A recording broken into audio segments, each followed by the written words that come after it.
Conor McGregor accepts $50 million offer, Tommy Fury agreement, Jake Paul's dream scenario. The world is seemingly Jake Paul's oyster after a record-breaking win over Mike Tyson, and Conor McGregor could be on the Americans' list of potential opponents. A one-sided win over Mike Tyson has once again put the spotlight on Jake Paul as the talk of the town in boxing. Despite the fact the problem child has still yet to beat a current, top-ranked boxer, interest is spiking once again over whom he'll face next. Paul rarely looked in anything resembling trouble as he bested Iron Mike over 8 two-minute rounds, but fans and critics alike will be hoping his next task is a bit more challenging. And there are several avenues Paul could take in giving those fanatics what they want in 2025. The Ohio native has proved shrewd in taking on the tests that stand to benefit him most to date, but a little more risk could go a long way next year.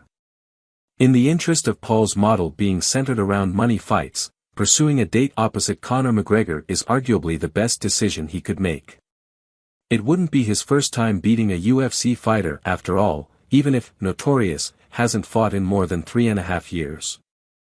Among Paul's stable of mixed martial artist victims are Hall of Famer Anderson Silva, Nate Diaz, Tyron Woodley, twice, Ben Askren and Mike Perry. That being said, a showdown opposite arguably the most well-known UFC fighter of all time would transcend the profile, not to mention potential earnings, of all those wins combined.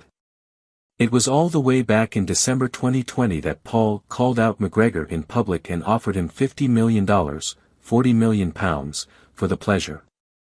The YouTuber was just 2-0 at the time, taunting his would-be foe by pointing out McGregor's only pro boxing experience against Floyd Mayweather Jr. ended in a TKO defeat. In the wake of his win over Tyson, Paul took to X and proposed an MMA matchup with 36-year-old McGregor as he wrote, "Dear Conor, I know you told my team you would fight me at 170 pounds.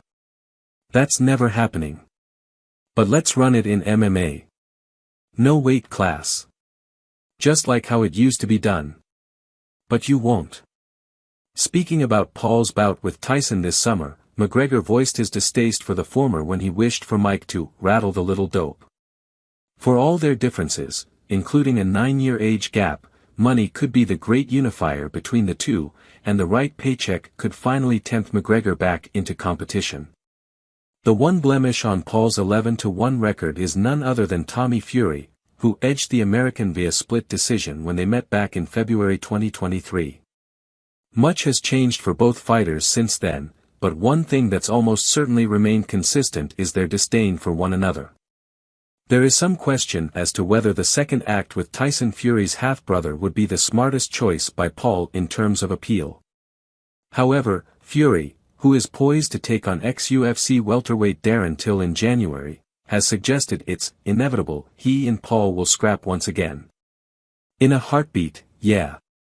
I mean, at the end of the day I think me and him, we're set in stone, he recently told ESPN. He's only got one defeat and that's to me, so it's inevitable that we are going to get back in the ring. Paul's former trainer, BJ Flores, previously told The Sun Fury was unreasonable in his demands regarding fight purse to face Paul. But if the financials can be settled, avenging his sole boxing defeat is a natural objective for the former Disney actor. In the unlikely event Paul decides he's done with past their prime talents and ex-NBA players, he has offers for world title shots ready and raring. One of those came courtesy of IBF heavyweight champion Daniel Dubois,